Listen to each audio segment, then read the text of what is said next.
Hey guys, Joe Massey here with Castle & Cook Mortgage. Today is Friday, July 18th. Hope everybody is having a great week. Wanted to talk with you today about a question that I get from every single customer that I work with, whether it's a first-time home buyer, repeat home buyer, investor. Every single person I work with asks me, Joe, what are the documents that I'm going to need to get in order to get my loan approved? So I want to go through those list of documents with you today. It's pretty easy stuff, I think, but I know a lot of customers are not familiar with this. A lot of real estate agents aren't familiar with it either. So we want to give you the whole list so you're familiar with everything the customer is going to need to gather. So number one, 30 days most recent pay stubs. All right, we need to see their most recent pay stubs. If they're paid once a month, we need one check. If they're paid twice a month, we need two checks. If they're paid weekly, we need four checks, whatever. We need to cover 30 days of their most recent income. Next, we need 2 years of their tax returns and W-2s. So right now, we're in the middle of 2014. We need 2012 and 2013 tax returns. For a W-2 wage earner, we only need the personal tax returns because that's obviously all that they have.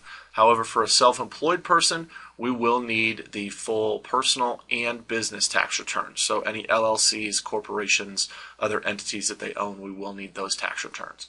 Also, if you have a portion of ownership in outside companies where you receive a K-1 statement, we'll need that K-1 statement as well for the last 2 years. Next thing we're going to need are your most recent 2 months bank statements.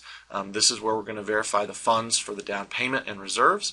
We're going to need all pages of the statement. So if it says page 1 of 10, we need all 10 pages. Very common thing is people bring us 9 pages and they say the 10th page says intentionally left blank.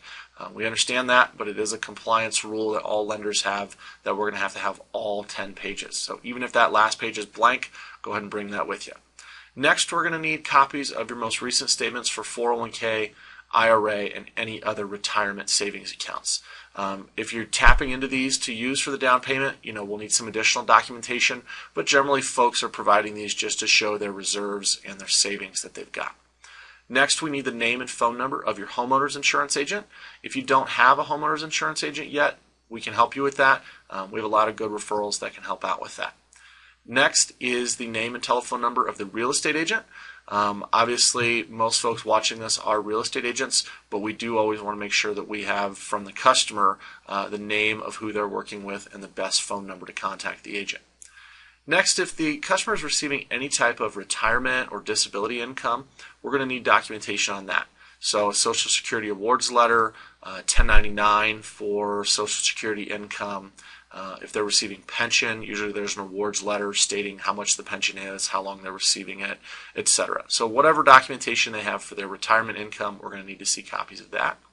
If it is a purchase as opposed to a refinance, we will need a copy of the purchase contract. Generally, this gets sent to us from the real estate agent, but we will always ask the customer for it if we haven't received a copy yet. Next, that does not apply to everyone, but does apply to about 50% of customers, is a copy of a divorce decree.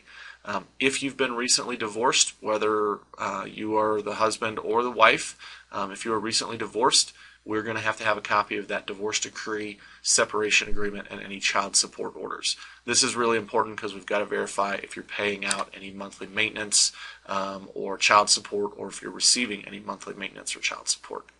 Next is copy of your bankruptcy discharge paperwork. Doesn't apply to everyone, but after 2007, 8, and 9, we did see a lot of customers that had previous bankruptcies, short sales, foreclosures, things like that. So if you had any derogatory items in the past, we would need to get copies of that paperwork. And the last item, copies of your driver's license and Social Security card. A lot of folks don't have their Social Security card, or it's locked up in their safe deposit box. That's okay. We can verify that other ways, but we do need to see a copy of a valid driver's license or other government-issued identification. And that's pretty much it, guys. Once we see these documents, we can make a determination if there's anything else that we're going to need. Sometimes we do need to verify deposits into the bank account. Sometimes we need to verify gift funds, things like that. But this list is pretty comprehensive and will cover 99% of the items that we're going to need. So if you didn't take notes and didn't write this down, that's okay. There's a link down below this video to my home buying guide, and this list of documents is included in there.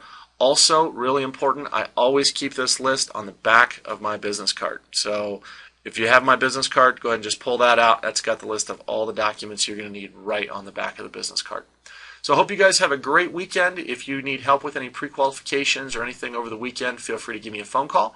My number is 303-809-7769. Of course, you can email me, jmassey@castlecook.com. Have a great weekend, guys, and we'll talk to you soon.